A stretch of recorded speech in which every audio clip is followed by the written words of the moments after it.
The billionaire thought it was just a favor until she walked in and stole. His heart asterisk Marcus Stone sat behind his mahogany desk on the 42nd floor, watching the Seattle skyline fade into evening. The quarterly reports showed another record-breaking profit margin, but the numbers felt as cold as the rain streaking down his office windows. At 34, he had built an empire in renewable technology. Yet success had become a golden cage that kept everyone at arm's length. His phone buzzed. "Marcus, buddy, you've got to save me," came the familiar voice of his college roommate, David. "I've got this amazing date tonight, but the studio just called me for an emergency shoot. If I cancel on her now, she'll think I'm a complete flake." Marcus rubbed his temples, already knowing where this was heading. "Now, what exactly are you asking me to do? Just show up, have dinner, be charming?" Her name's Emma Collins. She's a marine biologist. Smart, funny, and definitely not impressed by corporate types. One night, Marcus. That's all I'm asking. Despite every instinct telling him to refuse, Marcus found himself agreeing. An hour later, he stood outside Bella Vista, an intimate Italian restaurant overlooking Elliott Bay. The hostess led him to a corner table where a woman sat reading, a worn paperback, completely absorbed in its pages. "Emma Collins," he asked softly. She looked up, revealing striking green eyes and an expression of mild amusement. "Let me guess. You're the famous Marcus Stone, here to fulfill a social obligation." She closed her book and gestured to the empty chair. "Well, since we're both stuck here, we might as well make the best of it." Her directness caught him off guard. Most people either fawned over his success or treated him with careful deference. Emma did neither. She ordered the salmon without glancing at the prices and asked him pointed questions about his company's environmental impact. "So you build wind farms and solar installations," she said, cutting into her fish. "But do you actually care about the planet, or is it just good business?" Marcus paused, his fork halfway to his mouth. "Honestly, it started as business, but spending time in devastated communities, seeing what climate change is doing." Personal. Something shifted in her expression. "Tell me about the most meaningful project you've worked on." He found himself describing the solar installation in a remote Alaskan village, how it had brought reliable power to a community that had been struggling for decades. As he spoke, Emma's defensive walls seemed to lower, replaced by genuine interest. "What about you?" he asked. "What made you choose marine biology?" Emma's eyes lit up. "I was 7 when my family visited the Monterey Bay Aquarium. There was this massive kelp forest exhibit, and I watched a sea otter playing in the kelp. The guide explained how the entire ecosystem depended on those otters. I realized that every creature, no matter how small, had a vital role to play. And now I study coral reef restoration. Most people don't realize that coral reefs support 25% of all marine life. When they die, entire ecosystems collapse." Her passion was infectious, her hands moving expressively as she spoke. As the evening progressed, Marcus felt something he hadn't experienced in years: genuine connection. Emma challenged his assumptions, made him laugh, and showed him a world beyond profit margins and board meetings. When they stepped outside after dinner, the Seattle streets glistened with recent rain. Emma shivered slightly, and Marcus instinctively offered his jacket. "I had fun tonight," she admitted, looking surprised by her own words. "You're not what I expected." "What did you expect? Someone cold, calculating, obsessed with money?" She studied his face in the streetlight. "But you're not, are you? Underneath all that success, you're just someone who forgot how to let people in." Before he could respond, a camera flash erupted from across the street. A paparazzi photographer lowered his camera and melted into the shadows. Marcus cursed under his breath, knowing that by morning their photo would be splashed across every gossip site and business journal. "Was that what I think it was?" Emma asked, frowning. "Unfortunately, yes. I'm sorry, Emma. This is exactly why I don't date. The media attention can be overwhelming." To his surprise, she laughed. "Marcus, I spend half my time underwater and the other half covered in fish scales. If some photographer wants to follow me around, he's going to be very bored. As they walked toward her car, Marcus felt something crack open inside his chest. For the first time in 3 years, since his ex-fiancée had left him for a Hollywood producer, he wanted to see someone again. Emma Collins had walked into his carefully controlled world and reminded him what it felt like to be human. "Would you like to have coffee sometime?" he asked. As they reached her hybrid sedan, Emma smiled. A real smile that reached her eyes. "I'd like that very much." 3 days later, Marcus found himself standing on a weathered dock in Puget Sound. Wearing borrowed boots and feeling completely out of his element, the marine research facility looked nothing like his gleaming office building, with its salt-stained siding and equipment scattered across every available surface. Emma emerged from a small building, wearing a wetsuit that had seen better days and carrying a mesh bag full of scientific instruments. She grinned when she saw him, ready for a field trip, Mr. Technology Mogul. "As ready as someone can be when they've never been on a research vessel," Marcus admitted. The boat was smaller than he'd expected, but Emma moved around it with practiced ease, checking gauges and preparing equipment. As they motored away from the dock, she explained her current project. "We're studying the impact of ocean acidification on local kelp forests," she said, her voice raised over the engine noise. "The water's becoming more acidic as it absorbs carbon dioxide from the atmosphere. It's dissolving the shells of sea creatures and killing the coral." Marcus watched her work, fascinated by her expertise and passion. When they reached the research site, Emma suited up in scuba gear with the efficiency of someone who had done this thousands of times. "Want to see what I do for a living?" she asked, adjusting her mask.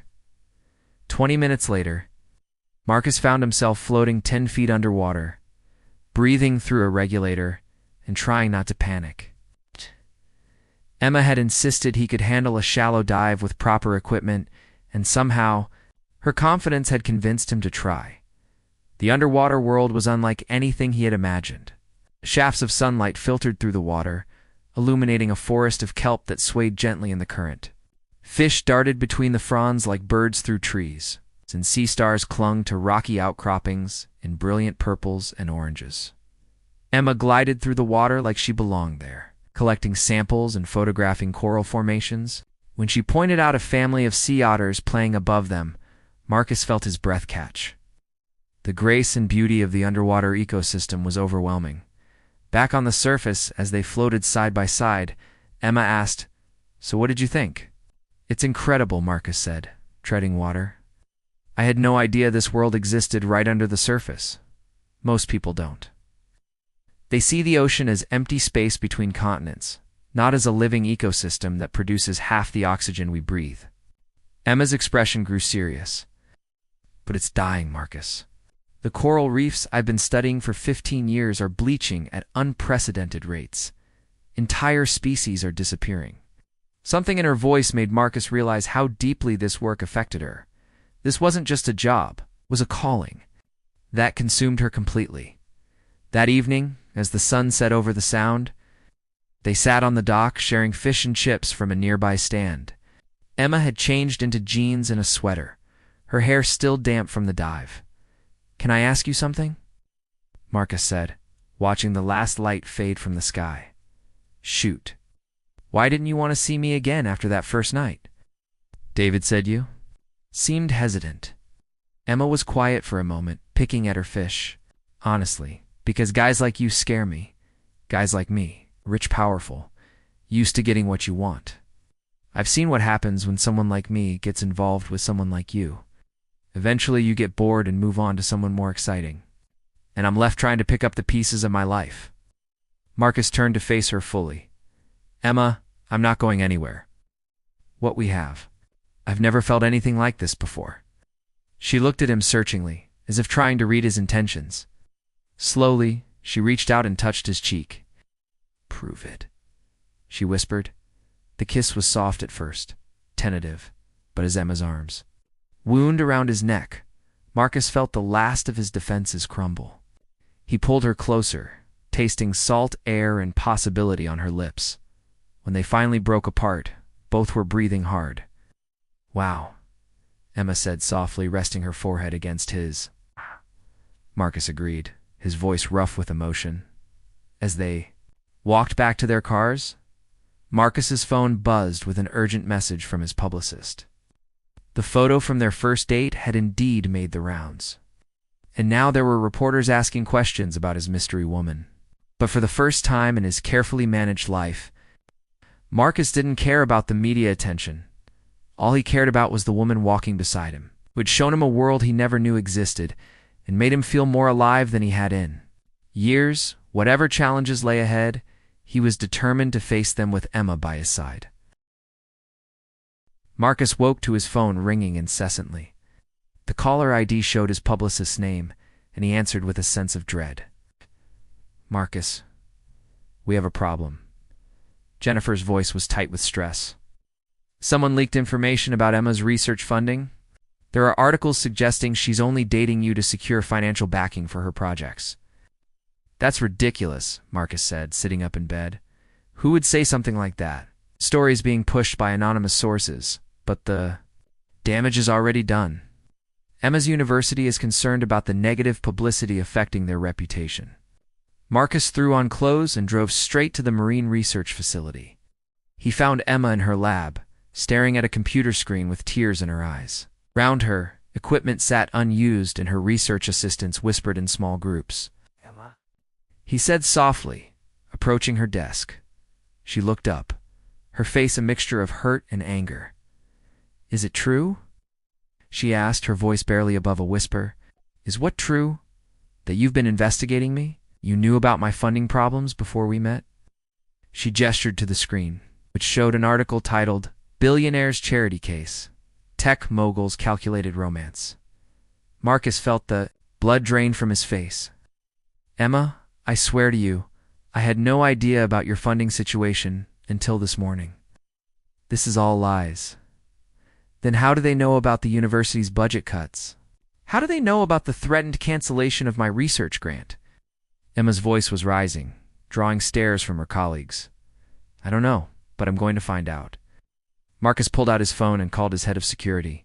Within hours, they had traced the leak to its source, his ex-fiancée, Victoria.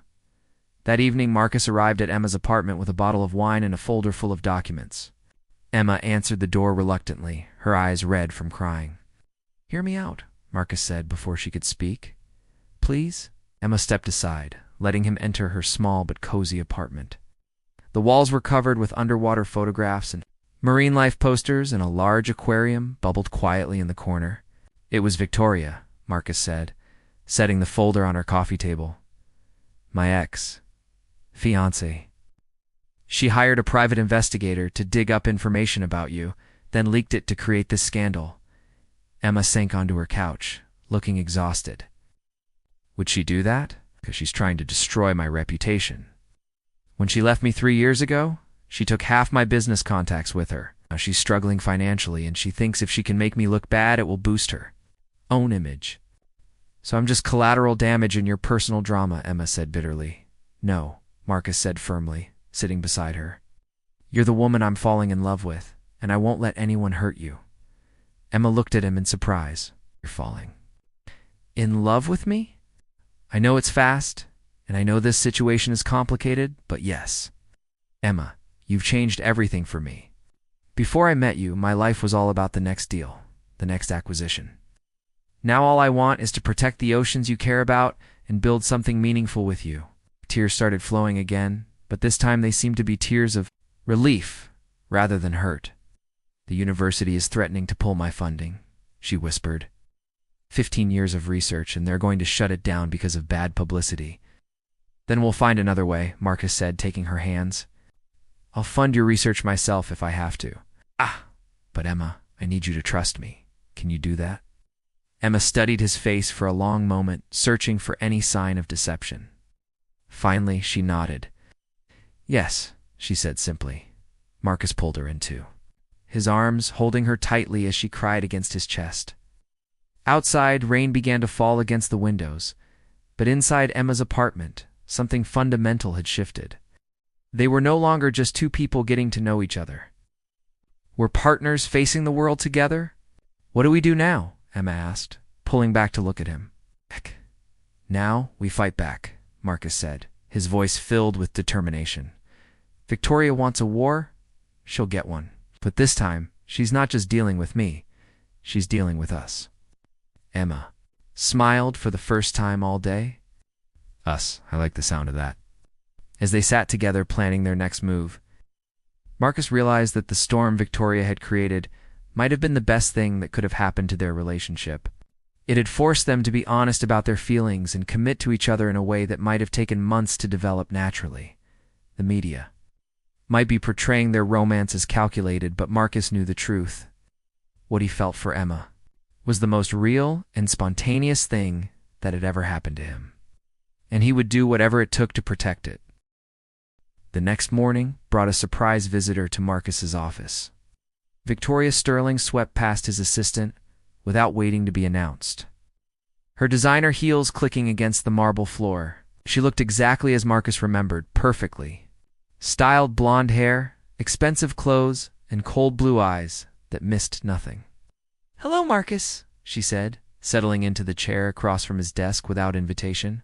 "Impressive office. It's much nicer than the one you had when we were together."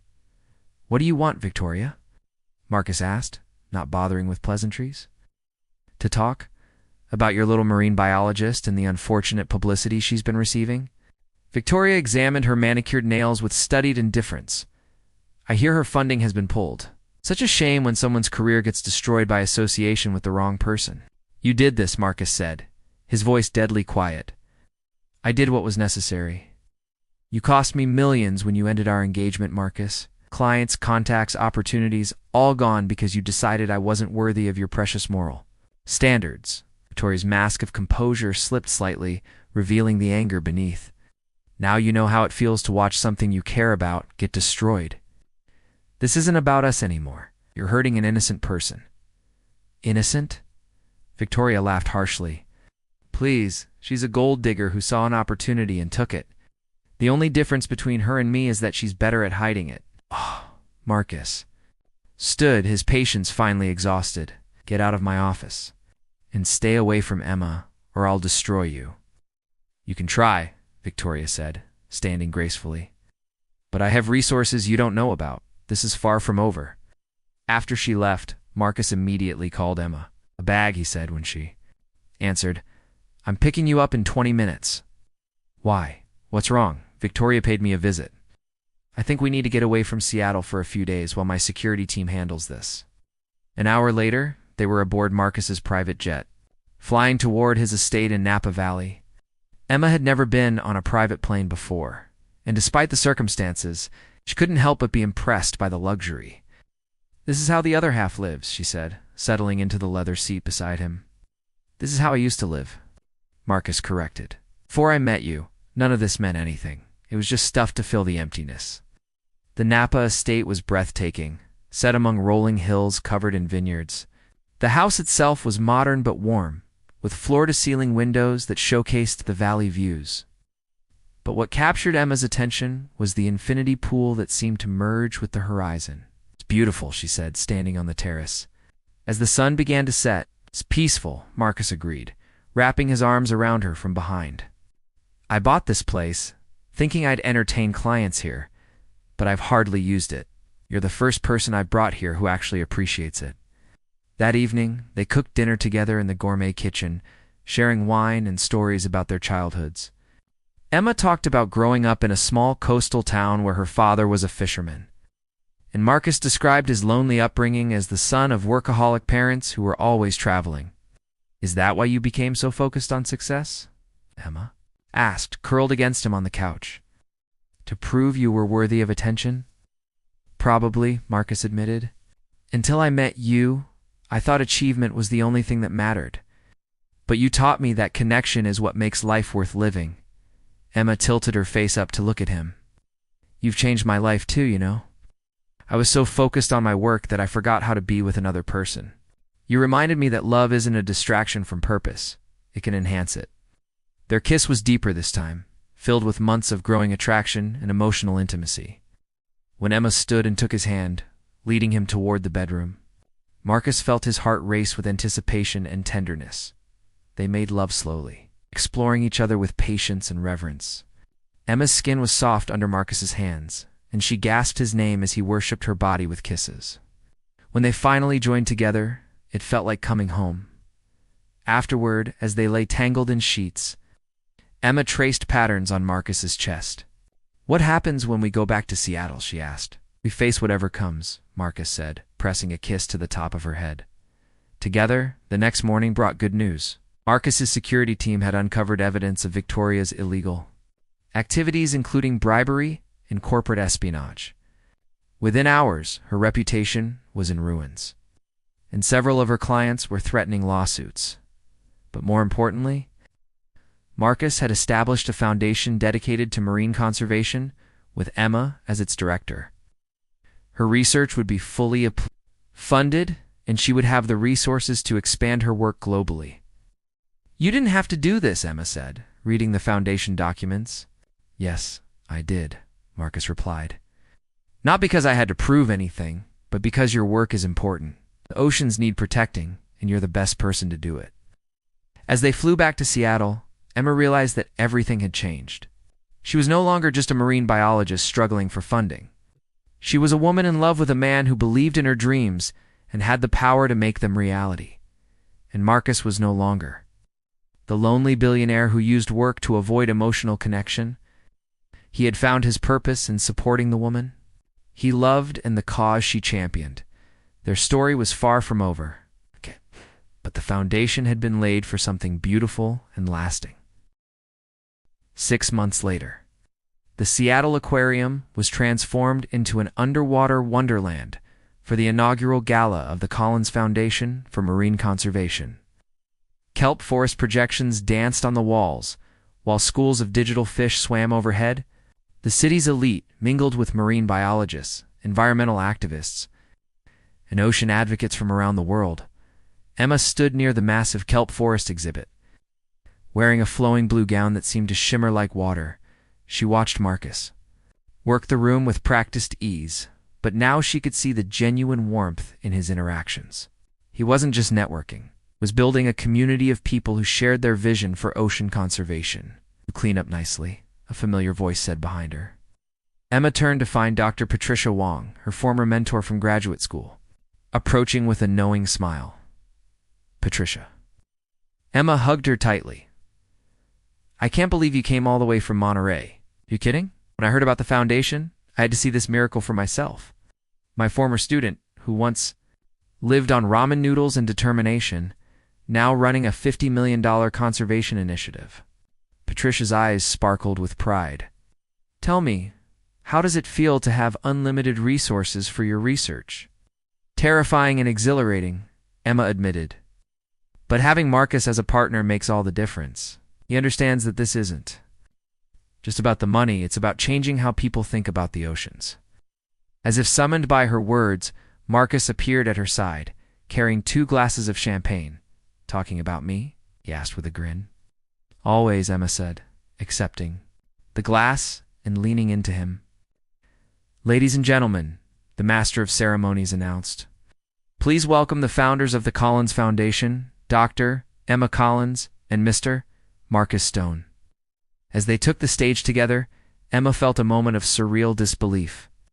A year ago, she had been a struggling researcher facing budget cuts and uncertainty.